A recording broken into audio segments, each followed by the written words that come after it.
the locked room. They were 12. Fishermen, tax collectors, a political radical. They had watched a man walk on water. They had watched that same man die on a Roman cross. And now they sat in an upstairs room in Jerusalem, staring at each other. No one spoke. The door was locked from the inside, not because of faith, because of fear. The room was small. Oil lamps cast long shadows on plastered walls. The table still held bread from the evening meal. Flat, unleavened bread torn by hands that trembled. Outside, Jerusalem hummed with the noise of pilgrims. Inside, silence pressed like a stone on a tomb. Most people imagine the apostles as men of iron, but in those first days, they were broken. Peter had denied knowing Jesus 3 times. In a courtyard, to a servant girl, by a charcoal fire whose smoke still clung to his memory. Thomas had demanded physical proof. The rest had scattered when the soldiers came. Every single one of them had run. These were not heroes, not yet. 13 faces had once gathered at this table. One had dipped his bread and left into the night. Judas had sold information for 30 silver coins. 30. The price the law set for a slave gored by an ox. He had returned the money, thrown the coins on the temple floor, then walked to a field outside the city walls and hanged himself. 11 remained, and none of them knew what came next. Then something changed. The account says the risen Jesus appeared to them. Not once, multiple times over 40 days. He ate broiled fish with them on the shore of the Sea of Galilee. He walked alongside 2 of them on the road to Emmaus. He stood in the room with the locked door and showed his wounds. He spoke to Peter on a beach at dawn. The detail matters. A charcoal fire, the same kind of fire that had burned in the courtyard. The night Peter denied him. 3 times Jesus asked the same question. Do you love me? 3 times. The same number as the denial.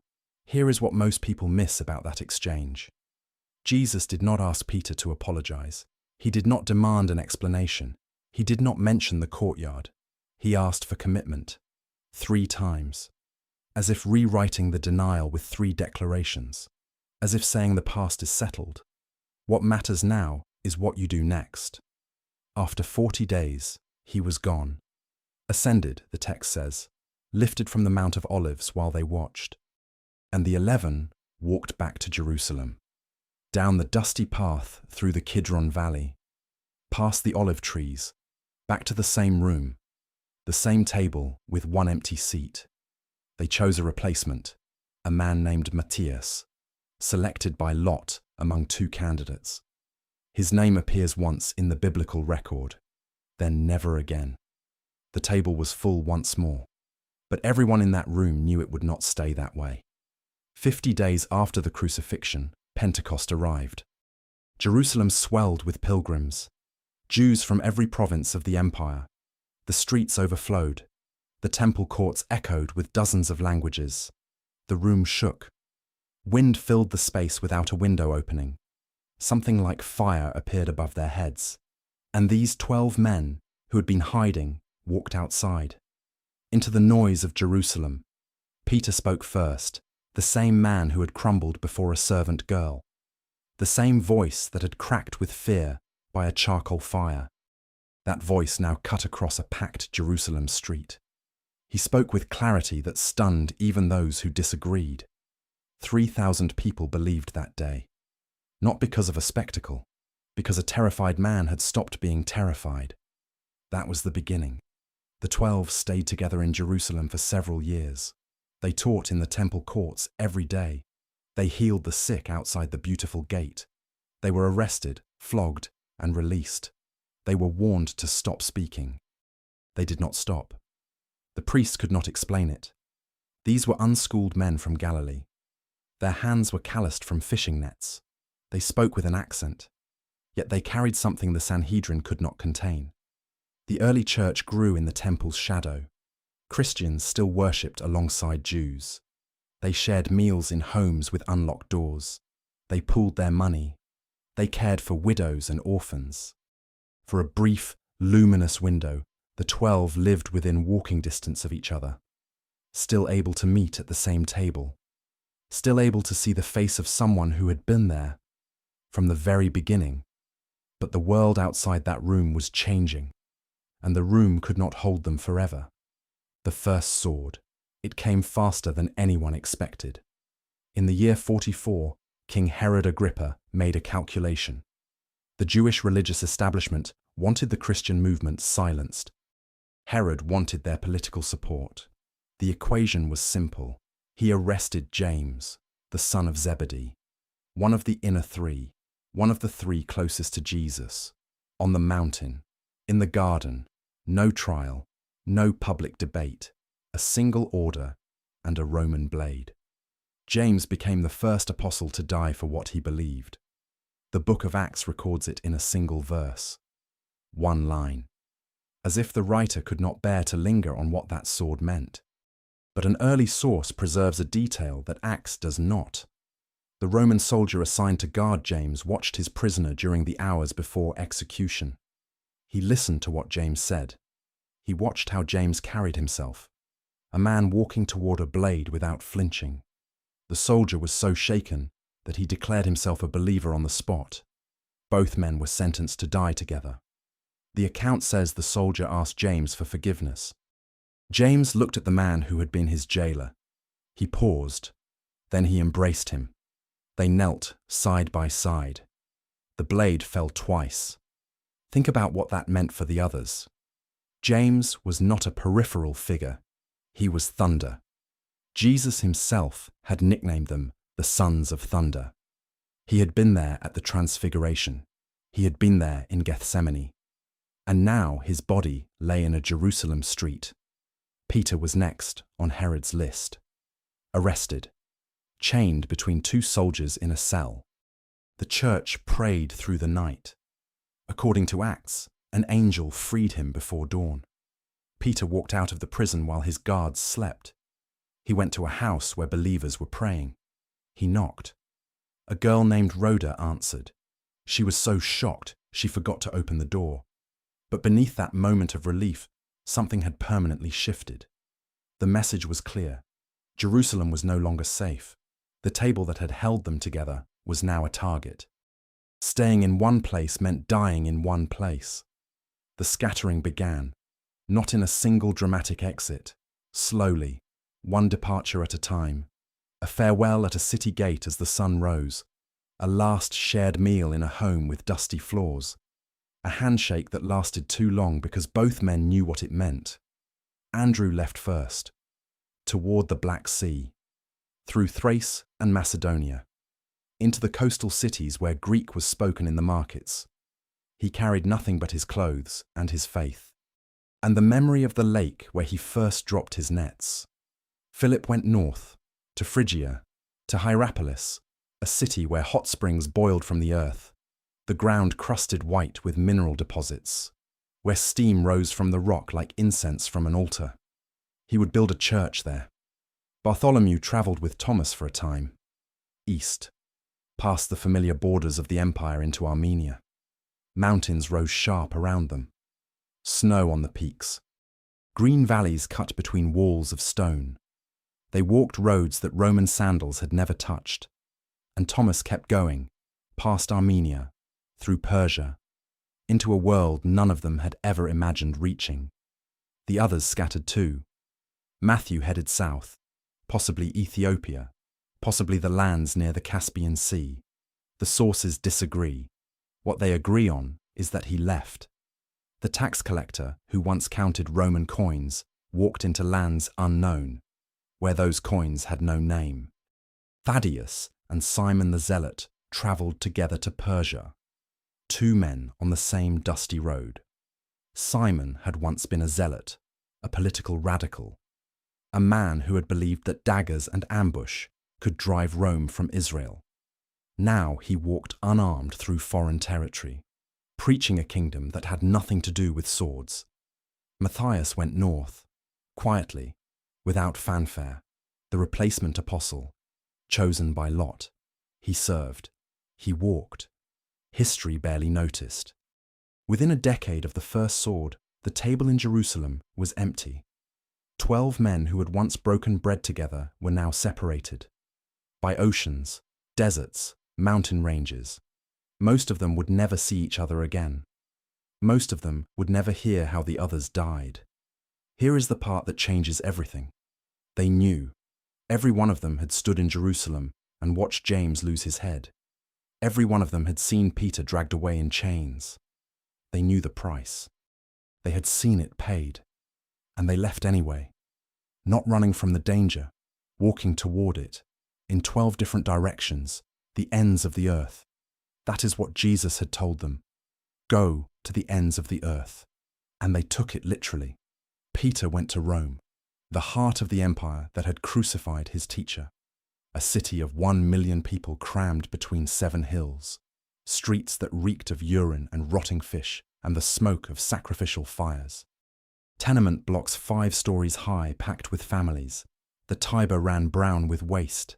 Vendors screamed over the grinding of iron cartwheels on basalt paving stones. And somewhere in this chaos, Peter began to gather believers. He did not preach in the forum. He did not challenge priests in their temples. He gathered people in homes, small rooms lit by terracotta oil lamps, bread broken on rough wooden tables, prayers whispered so the neighbors would not hear. The message was simple. A carpenter from Nazareth had risen from the dead, and that fact changed everything. Rome tolerated it at first. Christians were a curiosity, a strange Jewish sect with odd eating habits and an executed founder. Nobody important paid attention. That would change. Andrew reached the coast of Greece, Patras, a harbour city on the Gulf of Corinth. He had walked for years to reach it. A trail of small churches stretched behind him like footprints, fishermen's congregations in harbour towns. Communities of 20, 30 people, gathering in homes, breaking bread, remembering. Philip settled in Hierapolis, where the mineral terraces glowed white in the afternoon sun, where hot water pooled in natural basins, steam drifted across the landscape like low clouds. He built a congregation on ground that felt alive beneath their feet, but it was Thomas who walked farthest. Most people remember him as the doubter, the one who said he would not believe unless he touched the wounds. What most people forget is that the doubter travelled farther than any of them, farther than Peter, farther than Paul, farther than anyone in that room would have thought possible. Thomas crossed Persia, through the Parthian Empire, a land of irrigated valleys and date palm groves, where men wore long tunics with tight trousers beneath, where the bazaars sold silk from the east and glass from the west. The Parthians tolerated Christians. Unlike Rome, Persia did not care what god you worshipped. Thomas moved through it freely. He kept walking, through Mesopotamia, past the great city of Ctesiphon on the banks of the Tigris, through mountain passes and river crossings, until he reached the sea. And then a ship carried him to India, Muziris, a port city on the Malabar coast of Kerala, the air heavy with monsoon humidity, warehouses stacked high with black pepper, Roman coins circulating alongside local currency, the harbour crowded with merchant vessels from Alexandria and Arabia, the smell of spice and salt water and tropical rain. Thomas arrived around the year 52. He found a world nothing like Galilee. The heat was relentless. Coconut palms lined shores of turquoise water. Men and women wore only a white cotton cloth wrapped at the waist. The king himself went barefoot. Only on his elephant did he wear a turban of gems and gold. And here, on the opposite side of the known world, Thomas planted 7 churches, 7 congregations along the Kerala coast that would survive for 2,000 years. The St. Thomas Christians exist today, 6 million people, tracing their faith to a Galilean fisherman, a man who crossed the ancient world because he could not stay still. Most people never hear this part of the story. Christianity reached India before it reached most of Europe. A man famous for doubting carried it there. Meanwhile, Bartholomew entered Armenia, a land of sharp mountains and stone monasteries, green valleys pinched between ridges of grey rock, cold winters that turned the breath to mist. He is credited with converting a king named Polemius. Whether that name is historically exact does not matter. What matters is that the Armenian Church claims him as a founder, and that claim has never wavered in nearly 2,000 years. Simon the Zealot and Thaddeus travelled together through Persia. Two men, one road.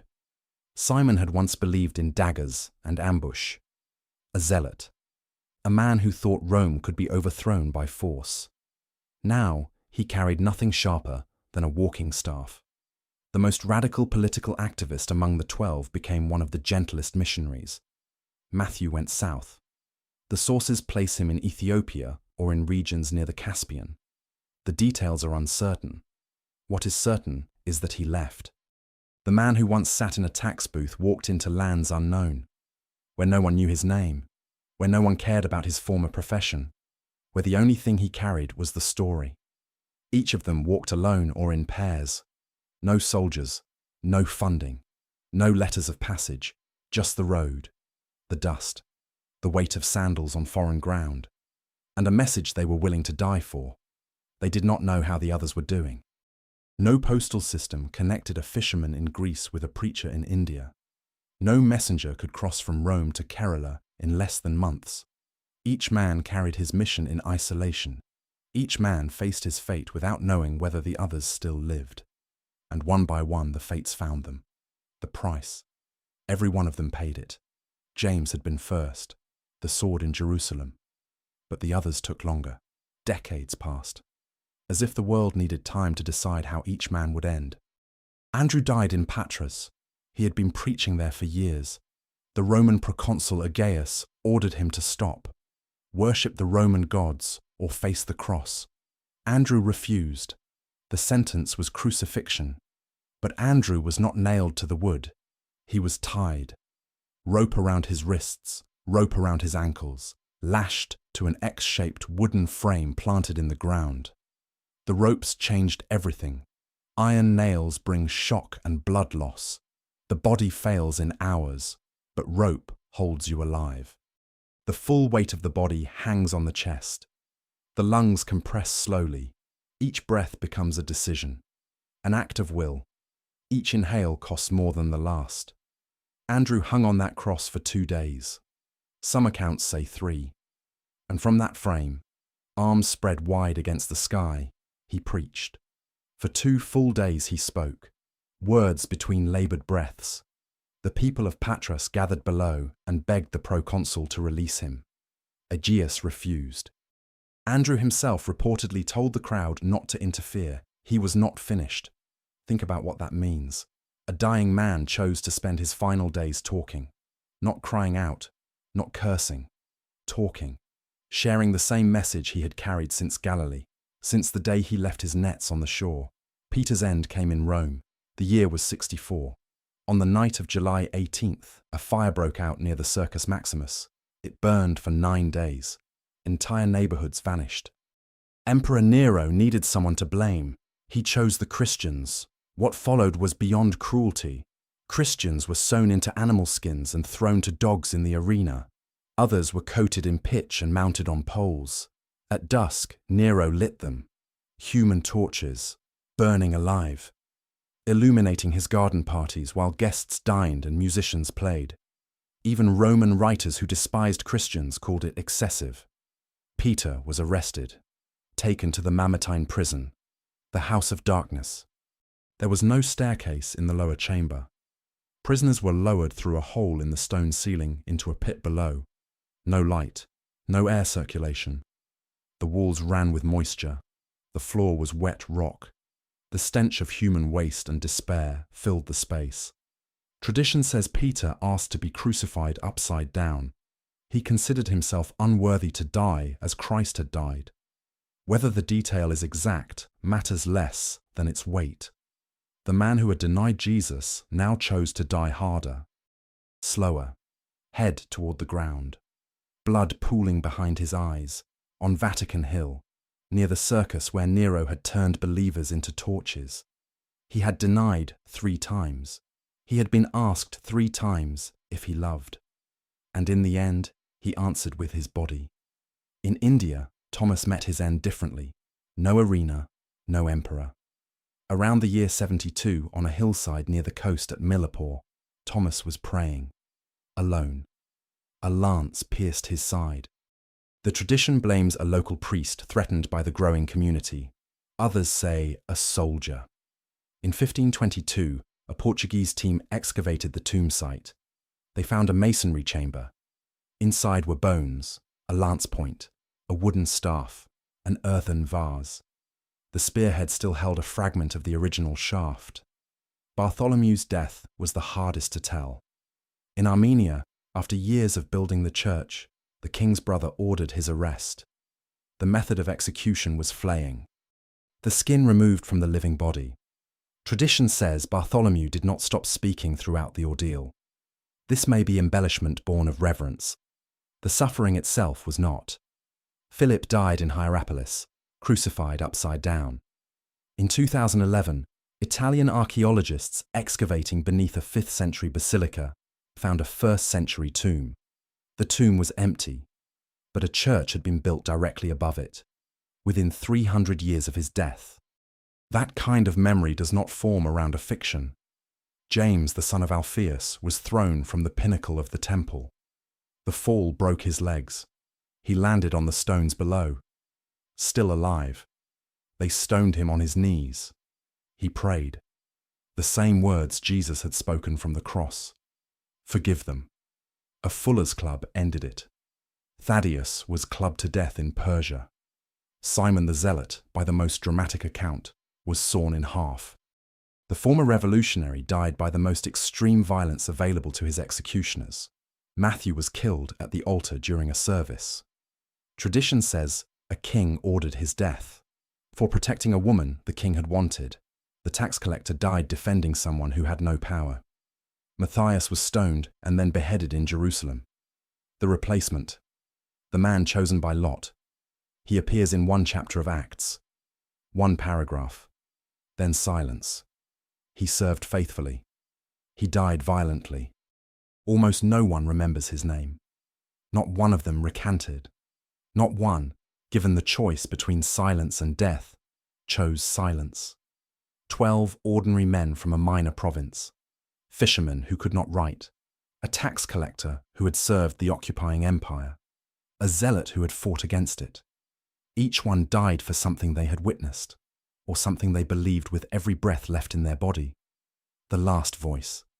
By the year 90, only one remained. John, the youngest of the 12, the one the texts call the beloved disciple. He had been barely more than a teenager when he first followed Jesus.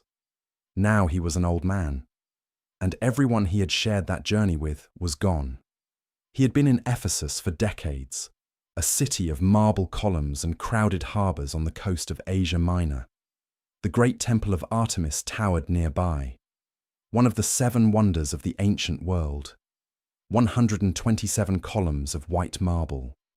And in its shadow, John led a small gathering, believers who had never met Jesus, who had never seen the miracles, who knew the story only because John told it to them. He wrote a gospel different from the others, less concerned with events, more concerned with meaning. In the beginning was the Word, a sentence that sounds like Genesis rewritten, through the lens of everything John had witnessed. But the empire was not done with him. Under Emperor Domitian, the persecution returned. Christians were hunted in the provinces. John was arrested and exiled to Patmos, a crescent-shaped island in the Aegean Sea, 10 miles long, 5 miles wide, rocky, barren, used as a Roman penal colony. Exiles on Patmos broke stone in quarries, meagre food, no shade under a Mediterranean sun that turned the rock white with heat. The sea glittered on every side like a wall made of light, beautiful and unreachable. And on this island, alone, John received visions. He wrote them down. The text became the book of Revelation, the last book of the New Testament, written by the last surviving witness, alone on a barren rock in the middle of the sea, surrounded by prisoners, eating what little the guards provided. And through his pen poured images, thrones, trumpets, seals breaking open, a world being remade. Here is a detail that deserves its full weight.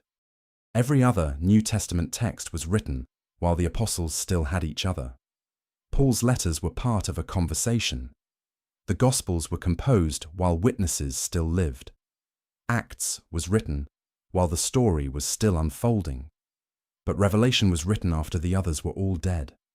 The last voice, the final testimony. And what John saw in his visions was not a gentle ending.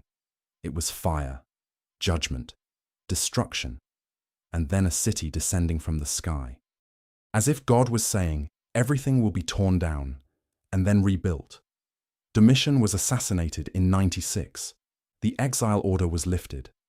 John returned to Ephesus, an old man in a city that had changed around him. He was so frail that others had to carry him. His followers would set him in a chair, and he would speak. The tradition says he repeated the same phrase each time. Little children, love one another, over and over, the same words, week after week. His students eventually asked him, "Why do you always say the same thing?" His answer was simple. Because it is the Lord's command, and if only this is done, it is enough. Think about what John carried. He had leaned against Jesus at the Last Supper. He had stood at the foot of the cross, when almost everyone else had fled. He had seen the empty tomb. He had been there when the risen Jesus appeared in the locked room. He had watched Peter leave for Rome. He had heard about Andrew's cross, about Thomas in India, about Bartholomew in Armenia, about the fire in Nero's gardens. One by one, the news had reached him, like oil lamps going dark in a long corridor, until only his light remained. By the end, he was the only living person who had seen it all. The water turning to wine, the walking on the sea, the bread multiplied on a hillside, the cross, the empty tomb, the ascension. Every other witness was dead. Every voice silenced except his. He died in Ephesus, sometime after 98, perhaps as late as 105. Old age. The only apostle not killed for his faith. The only one who closed his eyes in a bed, not on a cross, not beneath a blade. But consider the weight of that mercy. To survive everyone, to outlive every friend, every companion, every person who shared the most extraordinary experience of your life, to carry that memory with no one who understands it, no one who was there. That is its own kind of cross. The room where it started is gone. The table is dust. The oil lamps and the unleavened bread and the locked door, all gone. But the paths those 12 men walked are still marked on the earth. In the churches of Kerala, where 6 million people trace their faith to Thomas. In the monasteries of Armenia, where Bartholomew is carved in stone. In the basilica that stands on Vatican Hill, where Peter was buried. In the fishing villages of Greece, where Andrew's cross still flies as a flag. 12 men left a room in Jerusalem. They walked in 12 directions. They carried no weapons, no armies, no wealth. They carried a story, and they were willing to die before they would stop telling it. Almost all of them did, and the story did not die with them.